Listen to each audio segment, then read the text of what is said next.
Here are 5 bikepacking tips for beginners that I've picked up over the years. 15 years ago, I'd never been bikepacking. The first time I went with my dad in France, and I had a rucksack and an old second-hand road bike.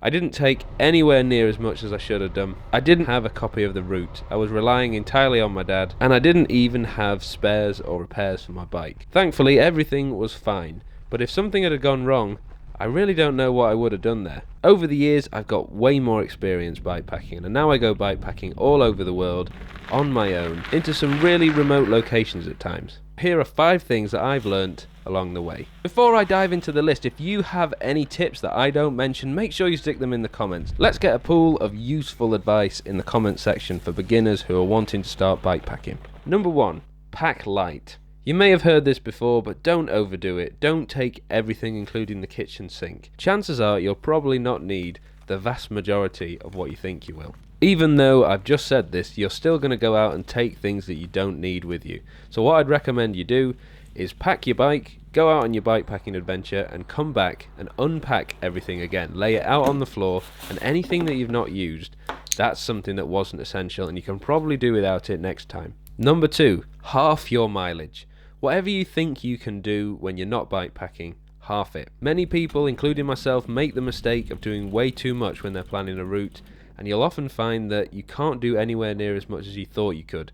Cycling with a heavy bike and having to stop and make decisions and eat and drink and follow a route does mean that you end up going a lot slower than you think, and it is a lot harder. So as a result, you probably won't ride as far as you think you will. That way, if you get to your destination a bit earlier, it means you've got more time to relax and enjoy yourself. The last thing you want is to be rushing or thinking you're not going to make it to your destination in time. If you have to check in at a certain time at a campsite, or you've got a train to catch, for example, it ruins the day completely, and it adds an extra level of stress that you don't need. Number 3, don't be afraid to have a backup plan or to throw in the towel. Trust your instincts on this one. If you're starting to feel unnerved or exhausted or cold because the weather's turned, don't feel that you have to keep ploughing on. Always have in the back of your mind an alternative place to stop or a means of getting home if you need to. There's no shame in turning round. The worst thing you can do is keep going and find yourself caught out or in serious danger. We're all guilty of pushing on when we shouldn't do, including myself. But there have been a few times where I've been really close to being in serious danger because I didn't make the sensible decision. Number 4, don't compromise on sleep. As bikepackers, a lot of the time we're trying to keep the weight down and look at things that we could do without. But from my experience, sacrificing sleep is the worst thing that you can do. This is especially important if you're doing long distance multi-day trips, because the lack of sleep really starts to affect your performance and your mood, and you start to make stupid decisions. So what do I mean by that? Let me give you an example. When I first started bikepacking, I went for the lightest, most discreet, sleekest options out there. I bought a bivy bag from Alpkit and a Neo Air X Lite sleeping mat from Thermarest, which is a really good mat, but instead of going for the full length option, I went for the half size to save on weight. I then went for the smallest and lightest sleeping bag I could find, which was actually from Aldi, and it was useless anything below 10 or 12 degrees. So as you can imagine, I wasn't comfortable on the mat, my legs were always sticking off the bottom, and the sleeping bag was really cold, and the bivy bag as well meant that if it rained, I was going to get wet. So what I'd recommend you do is go for the most comfortable sleeping setup you have.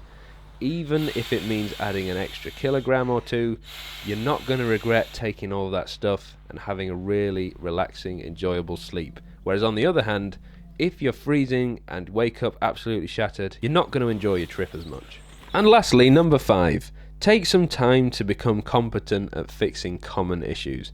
The most common mechanical issues I find is getting punctures, so if you're really confident at replacing inner tubes or repairing them, that'll stand you in good stead. The other issues I've found are snapped chains, so try and take a quick link with you and a chain breaker tool and be confident at being able to do that. Worst case scenario, if you can just reattach the chain, it could give you those extra miles you need to get to a train station or to a town where you can call for someone to come and collect you. The other common issues are loose bolts, and these are really easy to sort. If you've got a multi-tool or an Allen key, you can tighten these up. The last thing you want is for your important equipment to fall off your bike because you didn't check the bolts. Now there's loads more tips we could have a look at, But for a beginner bike packer, these are 5 very important things you should think about. I've made all of these mistakes, but now I don't really do them anymore. I enjoy bike packing much more. Thank you so much for watching, and I'll see you in the next video.